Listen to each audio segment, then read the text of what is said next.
Hello guys, welcome back to my YouTube channel. अगर आप हमारे चैनल पर नए आए हो तो प्लीज चैनल को सब्सक्राइब करना ना भूलें। तो चलिए बिना टाइम को वेस्ट करते हुए आज की कहानी की शुरुआत करते हैं। कहानी की शुरुआत में हम क्लिंट बर्टन यानी हॉकाई को देखते हैं जो अपनी फैमिली के साथ टाइम स्पेंड कर रहा होता है। उधर थैनोस के साथ पूरी एवेंजर्स की टीम लड़ रही होती है क्योंकि थैनोस को अब 6 के 6 इन्फिनिटी स्टोन मिल चुके थे जिसकी मदद से वो फाइनली चुटकी बजा देता है और वैसे ही यूनिवर्स की आधी पॉपुलेशन खत्म हो जाती है और उसमें क्लिंट की फैमिली भी मारी जाती है। क्लिंट अब अपनी फैमिली में अकेला बचा था। पहले तो क्लिंट बर्टन को कुछ समझ नहीं आता कि आखिर उसकी फैमिली कहाँ चली गई, लेकिन जब उसे पता चलता है कि थैनोस की वजह से उसकी फैमिली खत्म हो चुकी है तो वो डिसाइड करता है कि इस दुनिया में जितने भी बुरे लोग हैं वो उन सबको खत्म कर देगा। कहानी में हम आगे टोनी स्टार्क यानी आयरन मैन और नेबुला को देखते हैं जो टाइटन प्लेनेट से एक शिप में बैठकर अपने अर्थ में जा रहे होते हैं। इस सफर में उन्हें 22 दिन हो चुके थे और उनके पास खाने पीने का सामान भी खत्म हो चुका था जिसकी वजह से टोनी स्टार्क की हालत खराब हो गई थी और वो अपने मरने का इंतजार कर रहा था। लेकिन तभी वहाँ पर कैप्टन मार्वल आ जाती है और उनकी हेल्प करती है और उनका शिप अर्थ पे ले आती है। धरती पे आने के बाद टोनी स्टार्क बचे हुए एवेंजर से मिलता है। उसके बाद ये लोग प्लान बनाते हैं कि थैनोस के पास जितने भी इन्फिनिटी स्टोन है ये उसे हासिल कर लेंगे। जिस तरह थैनोस ने चुटकी बजाकर ब्रह्मांड की आधी पॉपुलेशन को खत्म कर दिया है तो वो एक बार और चुटकी बजाएंगे ताकि वो एक्शन रिवर्स हो जाए और जो भी ब्रह्मांड से गायब हुए हैं वो सब वापस आ जाएं। थैनोस की बेटी नेबुला जो इनके साथ थी वो कहती है कि मुझे पता है कि थैनोस कहाँ है। दूसरी तरफ हम थैनोस को देखते हैं जो काम पूरा करने के बाद रिटायरमेंट की जिंदगी जी रहा होता है। तभी कैप्टन मार्वल उस पर हमला कर देती है और यहाँ पर बाकी सुपर हीरोज भी आ जाते हैं। थॉर अपने स्टोन ब्रेकर से थैनोस के हाथ को काट देता है। जब ये उसके हाथ को देखते हैं तो उसमें एक भी इन्फिनिटी स्टोन नहीं होता।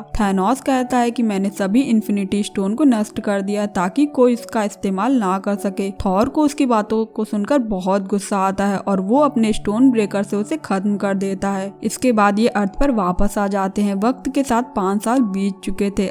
साल आता है सन 2023 जहां हम एक वैन को देखते हैं जब एंट मैन पिन पार्टिकल्स लेने के लिए क्वांटम दायरे में गया था। थैनोस ने चुटकी बजा दी थी जिसकी वजह से होप और उसकी मॉम जेनेट और हैंक तीनों गायब हो गए थे और एंट मैन क्वांटम दायरे में ही फंस गया था। फिर हम एक चूहे को देखते हैं जो उस ऑपरेटिंग सिस्टम के ऊपर चलता है जिससे क्वांटम मशीन को दोबारा ठीक किया जा सकता है और मशीन ठीक हो जाती है जिससे स्कॉट बाहर अपनी दुनिया में आ जाता है। स्कॉट जब बाहर आता है तो वो देखता है कि बड़े बड़े पत्थरों में उन लोगों के नाम लिखे थे जो 5 साल पहले थैनोस के हाथों मारे गए थे। इसके बाद वो अपने घर जाता है और अपनी बेटी से मिलता है जो बड़ी हो गई थी। वो समझ जाता है कि 5 साल पहले क्या हुआ था। वो कैप्टन अमेरिका और ब्लैक विडो के पास जाता है। वो बताता है कि थैनोस के चुटकी बजाने के बाद इस इंसिडेंस को 5 साल हो गए हैं लेकिन मैं क्वांटम दायरे में बस 5 घंटे रहा हूँ। स्कॉट कैप्टन अमेरिका से कहता है कि अगर हम पिम पार्टिकल्स या क्वांटम दायरे की दुनिया को इस्तेमाल करना सीख जाएं तो हम 5 साल पीछे जाकर अपनी गलतियों को ठीक कर सकते हैं और थैनोस को चुटकी बजाने से भी रोक सकते हैं।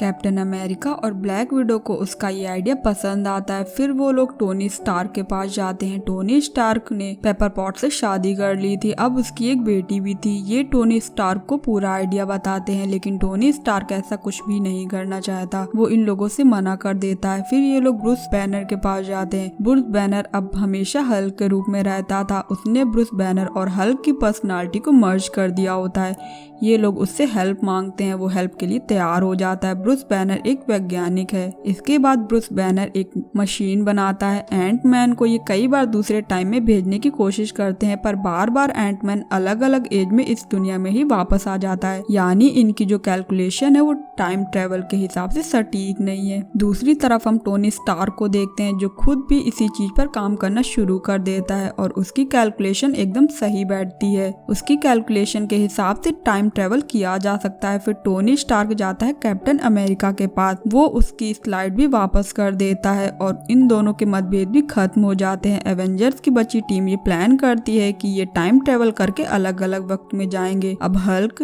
एंट मैन, कैप्टन अमेरिका और आयरन मैन जाते हैं सन 2012 में न्यूयॉर्क सिटी में। यहाँ पे हल्क जाता है गुरु माँ के पास जिनके पास टाइम स्टोन है। हल्क उनसे टाइम स्टोन मांगता है वो कहती है कि सभी स्टोन का सही जगह पर होना बहुत जरूरी है वरना सृष्टि का संतुलन बिगड़ जाएगा। हल्क कहता है कि हमारा काम होने के बाद हम सभी इन्फिनिटी स्टोन को उनकी जगह पर रख देंगे। गुरु माँ कहती है जिसके पास टाइम स्टोन होता है उसका फर्ज होता है कि वो टाइम स्टोन की रक्षा करे, जिस पर हल्क कहता है कि डॉक्टर स्ट्रेंज ने थानोस को टाइम स्टोन फिर क्यों दिया। गुरु माँ सुनकर हैरान हो जाती है, वो समझ जाती है कि इसके पीछे डॉक्टर स्ट्रेंज का कोई ना कोई मकसद जरूर होगा। इसके बाद वो हल्क को टाइम स्टोन दे देती है। वहीं आयरन मैन और एंट मैन पहुंचते हैं टेसरेको यानी कि स्पेस स्टोन को लेने। वो लोग आसानी से स्पेस स्टोन को हासिल कर लेते हैं। तभी दरवाजा खोलकर हल्क अंदर आ जाता है और आयरन मैन के हाथ से स्पेस स्टोन का बैग छूट जाता है। लॉकी स्पेस स्टोन को उठाकर वहां से गायब हो जाता है। दूसरी तरफ कैप्टन अमेरिका लॉकी जिसके अंदर माइन स्टोन है उसे हासिल कर लेते हैं, यानी कि इन लोगों ने 2 इन्फिनिटी स्टोन को हासिल कर लिया था। अब कैप्टन अमेरिका और आयरन मैन स्पेस स्टोन को हासिल करने के लिए जाते हैं सन 1970 में, जहाँ टोनी स्टार्क अपने पिता हावर्ड स्टार्क से मिलता है क्योंकि उनकी ही देख रेख में स्पेस स्टोन होता है। टोनी स्टार्क उस स्पेस स्टोन को हासिल कर लेता है। दूसरी तरफ थॉर और रॉकेट जाते हैं एस्गार्ड में सन 2013 में। यहाँ पर थॉर अपनी माँ से भी मिलता है, साथ ही उसे उसका हथौड़ा भी मिल जाता है। रॉकेट और थॉर यहाँ से रियलिटी स्टोन लेने में कामयाब हो जाते हैं। दूसरी तरफ ब्लैक विडो और हावर्ड पहुँचते हैं सन 2014 में सोल स्टोन को लेने के लिए, जिसका पहरेदार होता है रेडलेस गर्ल। सोल स्टोन को हासिल करने के लिए किसी एक को अपनी सोल का दान करना होगा और ब्लैक विडो अपनी कुर्बानी दे देती है और हकाई को सोल स्टोन मिल जाता है। वहीं नेबुला और जेम्स रोड मुराह ग्रह पर पहुंच जाते हैं। पीटर क्विकल यहाँ पर पावर स्टोन चुराने आता है लेकिन जेम्स रूट उसे बेहोश कर देता है। नेबुला पावर स्टोन को निकाल लेती है। अब ये दोनों यहाँ से निकलने की तैयारी करते हैं। जेम्स रूट तो स्टोन लेकर यहाँ से निकल जाता है लेकिन नेबुला को पुरानी नेबुला की वजह से याद आने लगती है, जिसकी वजह से उसका ट्रांसलेटर खराब हो जाता है, जिसकी वजह से नेबुला वहीं बेहोश हो जाती है। जहाँ पर थैनोस की टीम आकर नेबुला को प्रिजनर बना देती है। अब क्योंकि नेबुला आधी इंसान आधी रोबोट थी, जिसकी वजह से थैनोस उसकी मेमोरी को स्कैन कर लेता है। साथ 2014 वाले थैनोस को 2018 में होने वाली बातों का पता चल जाता है। उसे ये भी पता चल जाता है कि उसने सारे इन्फिनिटी स्टोन को हासिल कर लिया है। वहीं सन 2023 की नेबुला को देखते हैं जो गमोरा को कन्विंस करने की कोशिश करती है कि हमें थैनोस को रोकना होगा। गमोरा उसकी हेल्प करने के लिए तैयार हो जाती है। दूसरी तरफ सारे एवेंजर्स इन्फिनिटी स्टोन को लेकर सन 2023 में पहुंच जाते हैं। यहाँ पर सन 2014 की नेबुला भी पहुंच जाती है लेकिन उसकी असलियत कोई नहीं जानता। ये सारे इन्फिनिटी स्टोन को एक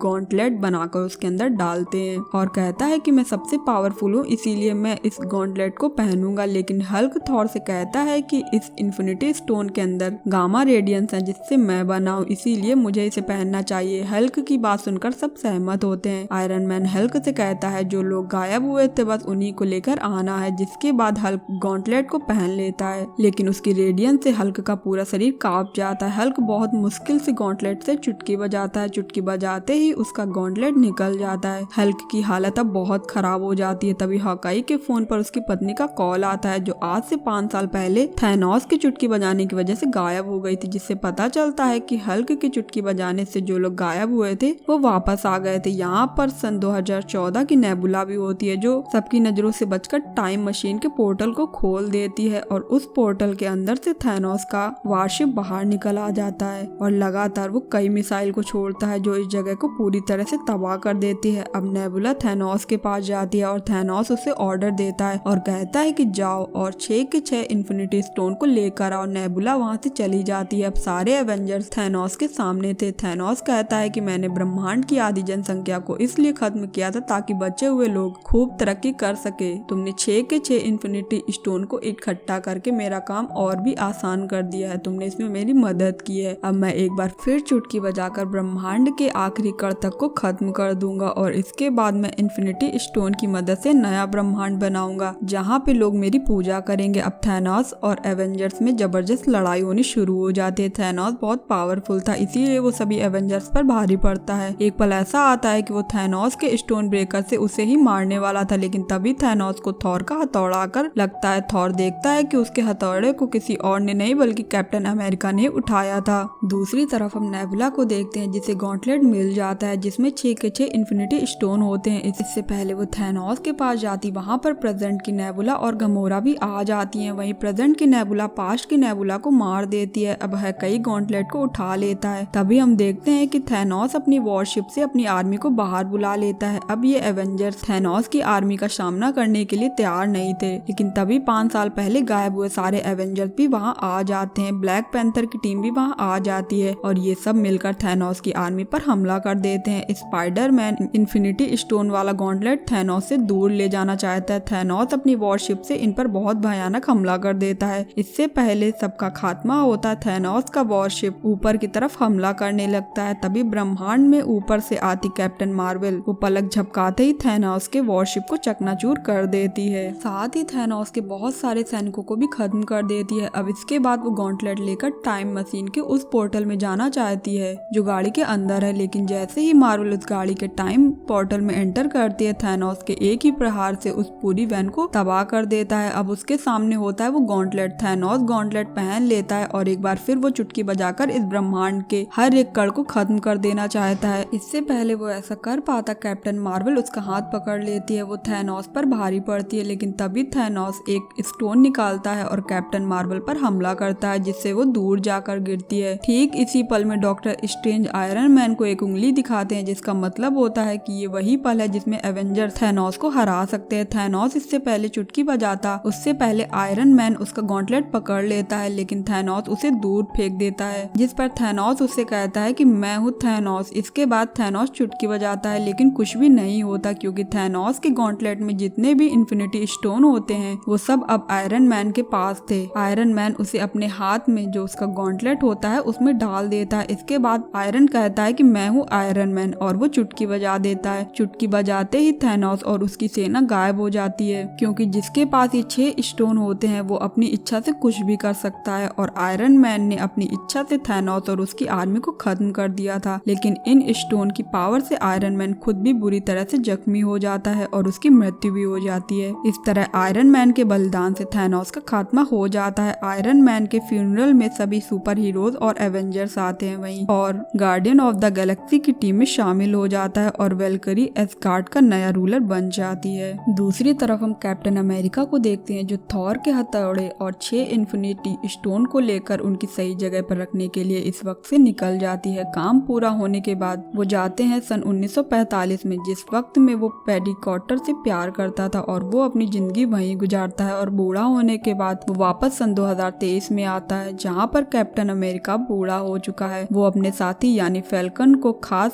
स्लाइड देकर कहता है कि अब यहाँ के कैप्टन अमेरिका तुम ही हो। तो कहानी यही खत्म होती है। अगर स्टोरी अच्छी लगी हो तो वीडियो को लाइक और चैनल को सब्सक्राइब करना ना भूलें।